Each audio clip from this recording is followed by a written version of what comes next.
When I was first playing through the Ancient Sacrifice of Sacred Brocade quest, I was a little confused as to why Fujin was referring to the ley lines as spirit veins. At least I assumed she was talking about the ley lines. After all, they're responsible for most of the stuff that goes wrong in Teyvat, so why should this instance be any different? But the more I thought about it, the less convinced I became, and the more I poked the lore bear, the more the lore bear poked back. And now I think there's a compelling case to be made for the ley lines and spirit veins to be two separate but similar systems. And that has a lot of very interesting implications. In fact, what I found might explain what the enigmatic Loom of Fate is and how Celestia uses it to control Teyvat. So, in this video, we're going to talk about the spirit veins, the ley lines, dragons, Celestia, fate, and everything in between. I'm going to do my best to keep things as simple as possible, but just know that by the end of things, it might get a little weird. But that's also pretty on brand for me, so yeah. And before we start, I have to give a big shout out to my lore buddies Crystal Marie and Shalandia for lending me their expertise, because I don't think I would have been able to explain some of the concepts in this video without their help. Alrighty guys, you know the drill. Timestamps, spoiler warnings, citations, attributions, and links for further reading or watching will be in the description box, while post-video notes and corrections can be found in the pinned comment. But before we go down this weird little rabbit hole, let's take a moment to thank the sponsor of today's video, the Red Magic 9 Pro gaming phone, of which I am a massive fan. Now, usually when you play a game on your phone, you gotta give up graphic quality or frame rate or your controls, but I've never felt like that with the Red Magic 9 Pro. The combination of dual processors means that this phone can run mobile games at higher frame rates, and the seamless high-definition screen allows the game's graphics to really shine. And the phone itself is the perfect size for my hands, with customizable dual triggers built right into the phone, so I can still get some of that juicy controller action without a controller. Although, if a mobile controller experience is what you're after, between now and May 9th, 2024, Red Magic is celebrating their 6th anniversary with some special bundles and deals which include gamepad bundles. And if you want great sound with no lag, well, the Red Magic 9 Pro has the ever-elusive headphone jack, so there's actually nothing to compromise on with this phone. I've seen phones at twice the price that do way less than the Red Magic 9 Pro.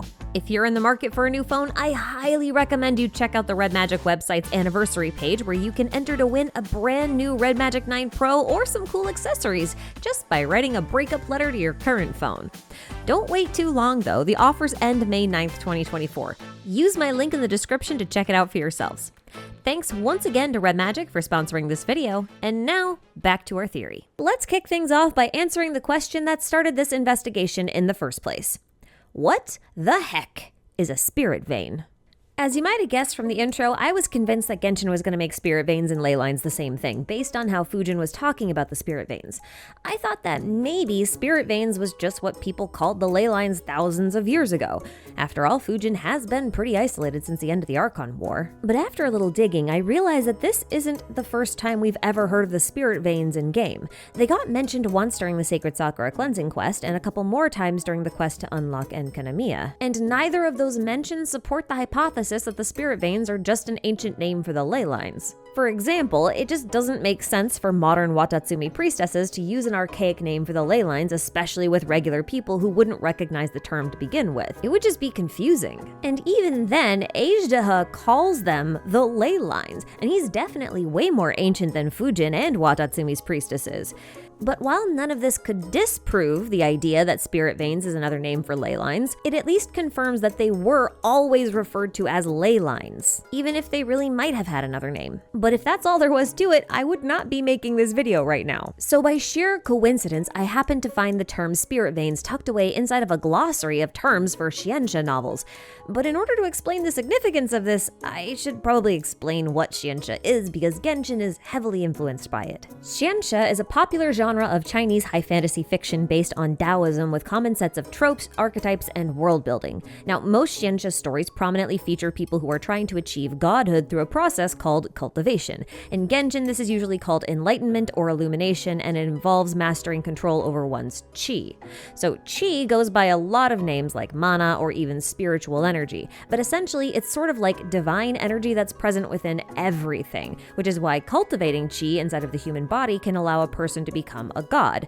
The chi energy that they accumulate makes them divine. Now, in Chinese, the adepti are called xian, a name that refers to Taoist immortals, or to put it another way, those who have achieved godhood. So in this context, adeptal energy should be divine energy, the energy or power of a god. In other words, adeptal power is the power of chi, and chi is divine power. And we can confirm this relationship by looking at the sigils of permission, because these talismans were infused with adeptal power that were explicitly stated to have been created during the Archon War in order to allow normal humans to channel divine power. This suggests that adeptal powers are not elemental powers. These are two different and distinct types of magic energy. Now in Qianxia, qi flows through channels called meridians. You can think of meridians as blood vessels carrying qi instead of blood. They're even appropriately referred to as veins in Chinese. For example, meridians of qi within the human body are called jingmai, which means vital veins. Meridians in the earth are aptly called earth veins and conveniently share their Chinese name, dimai, with Genshin's ley lines. Now sometimes in Qianxia, the earth veins and the spirit veins, known as lingmai,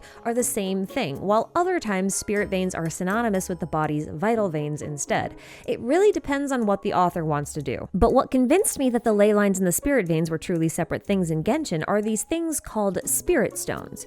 These are crystals made of condensed chi that form at certain points within the spirit veins, kind of like ore deposits. But in Genshin, a spirit stone, or lingxi, is another name for the celestial nails. And we know that the celestial nails belong to Celestia, and that Celestia uses them to counter the effects of the abyss and to tamper with the ley lines. Now, as far as we know, elemental energy isn't capable of doing stuff like cleansing abyssal energy the way the celestial nails can. So the power within the nails is unlikely to be elemental. And given that these nails belong to Celestia, we can reasonably assume that the power within the nails must be divine power, or chi, or adeptal energy. These are just three names for the same type of power or energy. Okay, so perhaps it's easy to say that chi and elemental energy are different, but it's probably not as obvious as to what actually makes them different.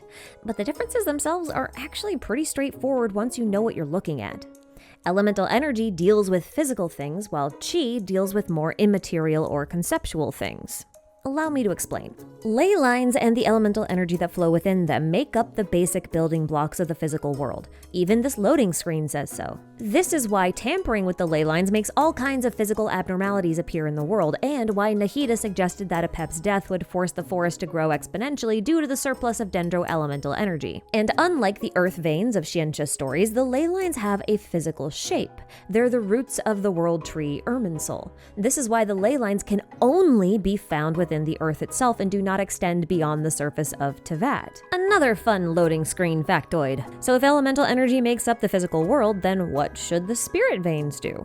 This isn't a mystery either, actually. Lingwen gives us the answer in the most simplest of terms when she says that adeptal energy, so the power within the spirit veins, has the power to suppress nature itself. In other words, spirit veins sort of override or command the physical world. So you remember how I said that the Adepti are Xian, and that Xian are basically gods, and therefore adeptal power is divine power, like the power of God? Well, if adeptal power controls the spirit veins, and the spirit veins suppress nature, aka the ley lines, and the ley lines kind of control the whole earth, then the spirit veins must be under the command of the realm of the gods, so like heaven or Celestia. In other words, ley lines represent the powers in the earth, while the spirit veins represent the powers of heaven. Heaven issues commands via the spirit veins, and the ley lines and the earth have to follow it. Because, you know, heaven rules over the earth. And this revelation is what led me to believe that the spirit veins are how Celestia forced the dragons who originally ruled this world into submission. Because see, the ley lines are the domain of the dragons. In the beginning, Teyvat was ruled by dragons, which is why they are considered to be the most primordial of all beings on the planet. They seem to be life forms made of pure elemental energy, the most powerful of which obtain the title of sovereign and command absolute authority over their respective element. The draconic authority we know the most about is the Hydro Authority, which belonged to Neuvillette. He was initially the heart of the primordial sea, pumping the primordial seawater throughout the land in the same way a heart pumps blood through a body. According to the dross of pure sacred dewdrop, all life in Teyvat comes from the primordial sea, which makes it analogous to the primordial soup theory, which describes a set of conditions on Earth that produce the proper materials for life to form. This type of responsibility of creating conditions for life, coupled with Skirk's comments suggesting that many planets possess primordial dragons, suggests that the nature of dragons is to settle on planets and cultivate cultivate them until they are suitable for life by creating vascular systems like ley lines throughout the planets they inhabit. So it makes perfect sense that the ley lines would serve as a kind of regulation system for nature and that the system would be linked with the dragons themselves. Especially once you realize that the ley lines and earth veins also go by the name of dragon veins in China. So yeah, dragons control the system of the natural or physical world, and for this reason, I like to think of the elements of the dragons as the power of nature itself. If this wasn't the case, then a dragon like Ajdaha that feeds off the ley lines directly would be kind of weird. Nouvelette's vision story calls this era of dragons the original order of the world, one ruled by the dragon king Nibelung. But we'll come back to him later. And as people living through the era of climate change would know, tampering with nature can have terrible, terrible consequences. Side effects may include environmental anomalies like turning a lush mountain paradise into a frozen wasteland, or creating a never-ending thunderstorm and time loop on a secluded island, or turning a rainforest into a desert, just to name a few things. But those few things are all things that Celestia did, by the way. They threw celestial nails down at the ley lines, and every impact of them completely changed the landscape. In other words, they really screwed up the ley lines in the area. And this is one of our best examples of the earth being forced to submit to the will of heaven, a concept that we're about to become very familiar with. In his Chenyu Vale analysis video, Aru Hiseki pointed out that the heavenly principles can also be read as natural order, making the sustainer of heavenly principles the sustainer of the natural order. I'm going to leave a link to that video below if you want to check it out later.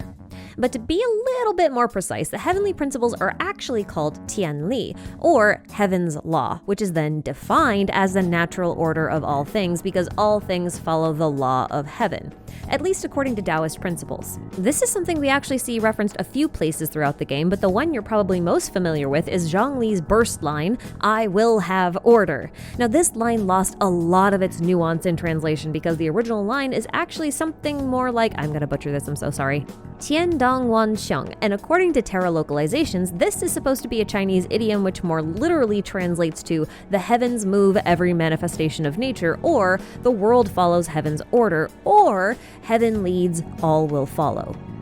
If this line had come from any other character, I might have brushed it off, but it came from Zhongli, and Zhongli is the one responsible for illuminating countless adepti and teaching them adeptal arts. And remember, illumination is cultivation, the process of refining your chi or divine power. And the Chenyu Vale quest is very specific about the power to suppress nature through the spirit veins being adeptal power, divine power. And if the power to suppress or control nature forcefully belongs to Celestia, then Zhongli has essentially been teaching people how to wield the powers of heaven for as long as he's been in Teyvat. I think it's therefore reasonable to assume that celestial or heavenly powers would therefore possess a higher level of authority compared to terrestrial or elemental powers, given that heaven rules over the earth, but that also means that divine powers should allow for the bending of the rules of the world because they are the rules of the world, or at least a way in which the rules of the world can be dictated. Which might be why you can use them to allow a normal human to manipulate elemental energy without a vision, something that should otherwise be impossible because it goes against the rules of the world. If you don't know what I'm talking about, allow me to introduce you to the Kairagis. These guys can infuse their swords with pyro and electro, yet none of them have visions or delusions, and it's all thanks to an adeptal art. And no, I didn't misspeak there. The Shikifuda technique that they use to infuse their blades with the elements comes from the Kamuna arts, which was created by Kamuna Harunosuke, who learned it from the adepti of Liyue, and that's how they bypass the requirement of a vision when manipulating elemental energy. They're using an adeptal art to force nature to bend to their will. They're bypassing the rules of the world because they basically have a permit to do so. And you know what other weird thing is an adeptal art? Putting one's consciousness into an object the way that A did.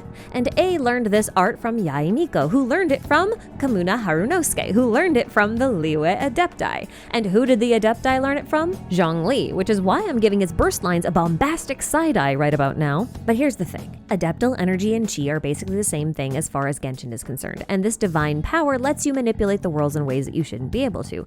But this divine power shares commonalities with one other kind of power that we've seen, the power of will or reason.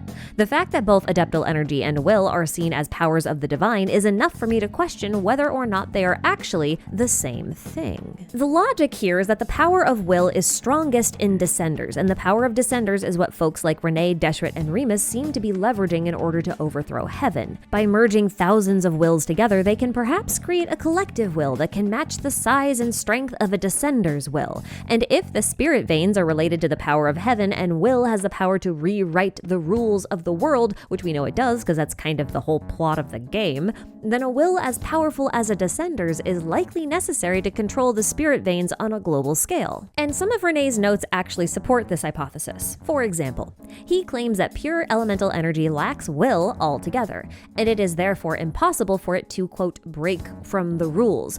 Therefore, elemental power has less authority than the power of will. And if elemental energy obeys both the power of will and divine power, then these two powers must be the same thing, or at least similar enough to be almost indistinguishable from each other. And if nature is regulated by the ley lines, which possess no will of their own, and the spirit veins have the power to suppress nature, then changing the world really is as simple as using your will to manipulate the spirit veins, and the ley lines will then follow those instructions, thereby reshaping the physical world.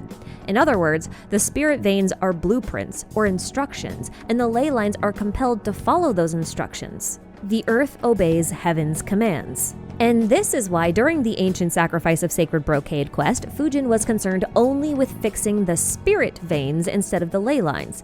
The ley lines themselves weren't actually broken. They were doing exactly what they were supposed to, only they were following the wrong set of instructions. And those instructions were a result of Lingwan's tampering. So Fujin just needed enough adeptal power in order to fix the instructions that the ley lines were following from the spirit veins, and the ley lines would then correct themselves. That was the true purpose of the Rain Jade Rite. The divine envoy of heaven, Fujin, would use the power of heaven to issue heaven's command that the ley lines then had to obey. This is something we also see stated in the Scroll of Streaming Song, where Nabu Malikata, a Seelie from heaven, poses a riddle which goes something like, "As above, so below, and as at the bottom, so too the top. Yet only top to bottom may be, and never bottom to top." To which Rukkhadevata replied, "You speak of the universal law created in heaven, the divine laws established in the beginning."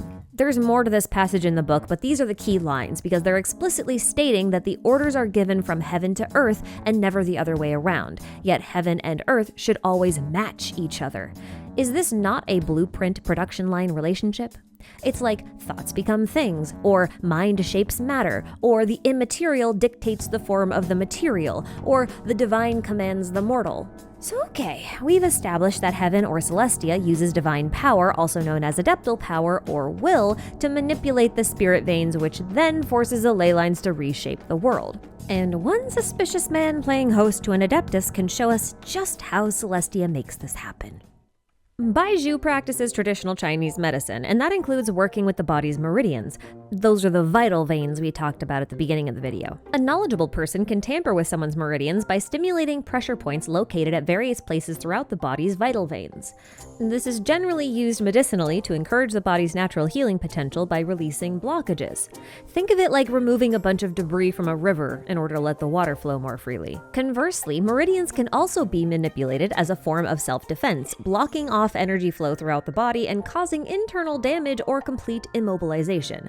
That's what Baizhu's doing here in his demo video, lightly pressing specific pressure points on the treasure hoarder's body in order to cut off the flow of qi, thus rendering them immobile. This is like putting a dam in a river and restricting the flow of water. I think most people in the West are more familiar with pressure point manipulation as it relates to the practice of acupuncture, which uses the exact same principles I listed earlier, except with needles instead of external pressure from something like fingers. Now imagine if you tried to do this to the ley line meridians using a giant needle, like a celestial nail. That's right, I believe that Celestia is practicing global acupuncture on the world like it's a living, breathing thing. So imagine the ley lines flowing through the earth, pumping elemental energy like blood through its veins, regulating and shaping the natural physical world, as all things should be. The spirit veins then serve as a set of instructions or blueprints that the ley lines are supposed to follow in order to know what direction they're supposed to go or shape the world. But I think sometimes the ley lines might require a little extra assistance, like a manual override to a normally automated process. By targeting important pressure points within the ley lines with a celestial acupuncture nail, Celestia can manually override the ley lines' activity and force them to comply. To compare the function of the nails to the spirit veins could change the path a river takes through the landscape, while a celestial nail could make that river flow backwards, something that the river would never be able to do on its own. And this combined system of nails and spirit veins is collectively known as fate. In Nouvelette's 5th character story, he says that, quote, "Fate is merely the manner in which the present ruler of this world plays with living beings, and it's implied to be the method by which Celestia controls Teyvat as a whole. And that might mean that Celestia's system of fate is related to the spirit veins." But how is that possible, you might ask? During the Parade of Providence event, Layla wonders if the ley lines are just the reflections of stars upon the earth, which is the idea that I've been pitching this entire video. The heavens move and everything else follows its command. The ley lines are a reflection of the stars in the sky.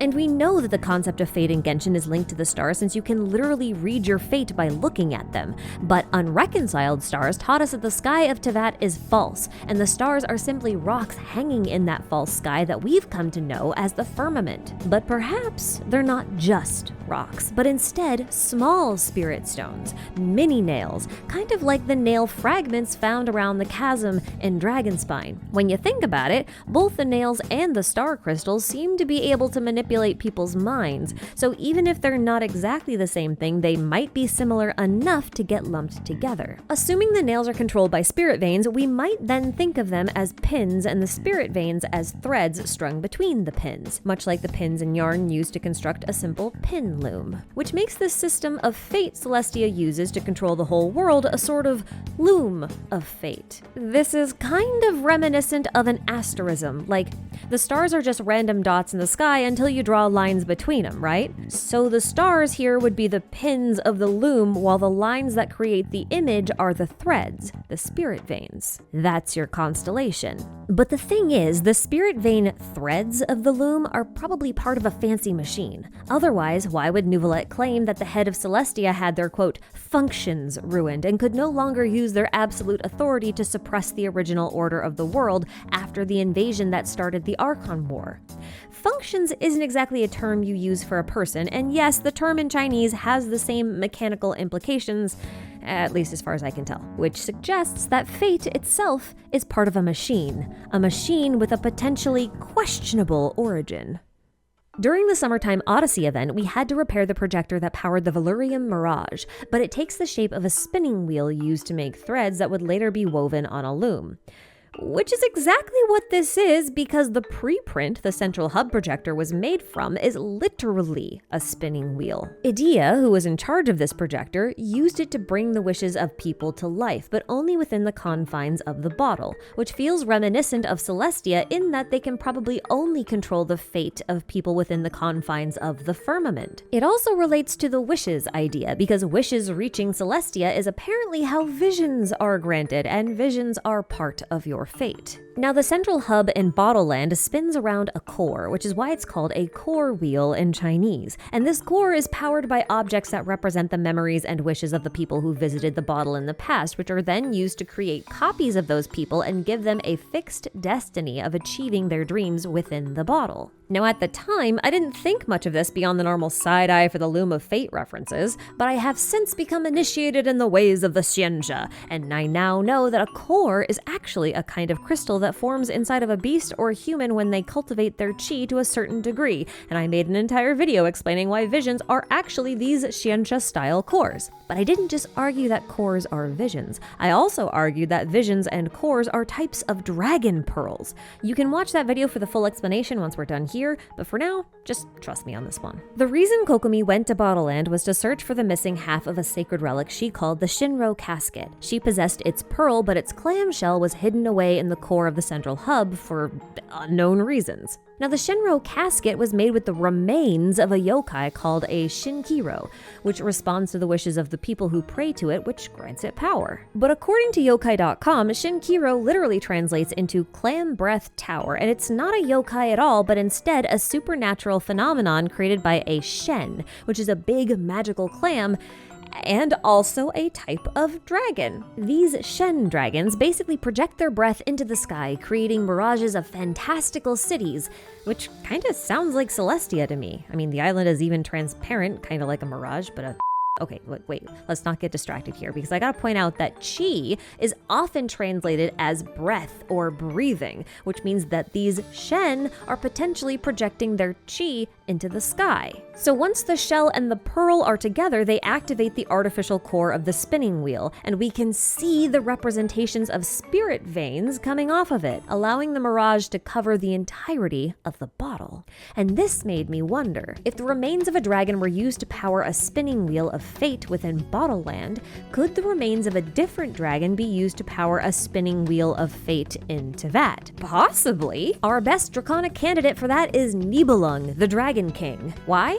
Because he was the one who ruled over all of the other elemental dragons, which would make him the sovereign of all sovereigns, or better yet, the ruler of the original natural order, the original heavenly principles, the Tianli, or heaven's law that predated the arrival of Celestia. This might be why Neuvillette calls Nibelung Tianfu, or the Heavenly Father, which is just another name for God, really. But to use the word Tian, or heaven here, makes me suspect that he was actually a Tian Shen, or Tian Long, or maybe even a Shen Long, a divine spirit dragon. So a celestial dragon rather than a terrestrial elemental dragon. And since the spirit veins are used to issue orders to the ley lines, and the ley lines are affiliated with the dragons, and the spirit veins might have originally belonged to another dragon, to Nibelung. And that's why the systems of the ley lines and spirit veins are so similar, yet still distinct.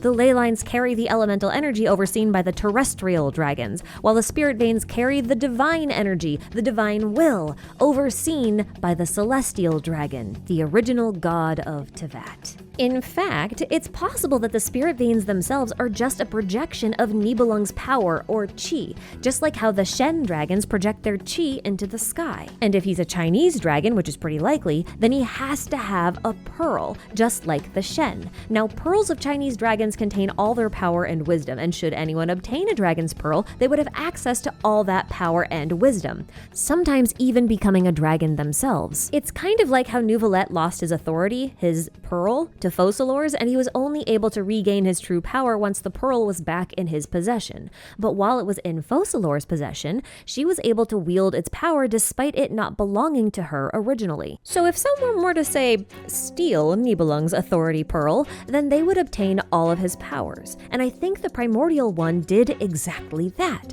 I think they tricked Nibelung, stole his pearl, then turned his own power against him, and that was why Nibelung was forced to leverage the will found within the abyss. It was the only power with enough authority to even have a chance to counter his own power. And it's probably why Celestia is so interested in suppressing the abyss, and why the abyss twin tries to use the power of the abyss. Now, we know that Nibelung died and returned during the Dragon War, but beyond that, we don't really know what happened to him or where he went. His pearl, however, we might know a little bit more about.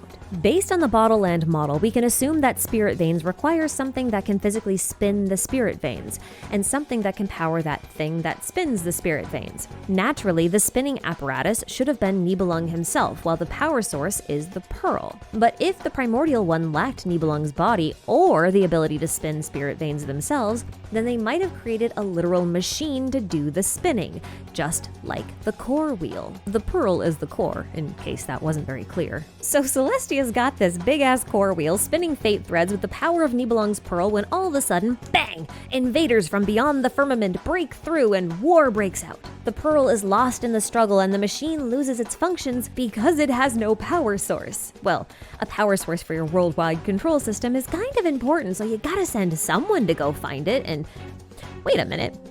This sounds an awful lot like the Battle Pass story, and that story was about a princess who goes looking for a Genesis pearl. Well, that seems like a fitting name for the Pearl of Nibelung, who is the Heavenly Father, aka the equivalent of the monotheistic god of Abrahamic religion.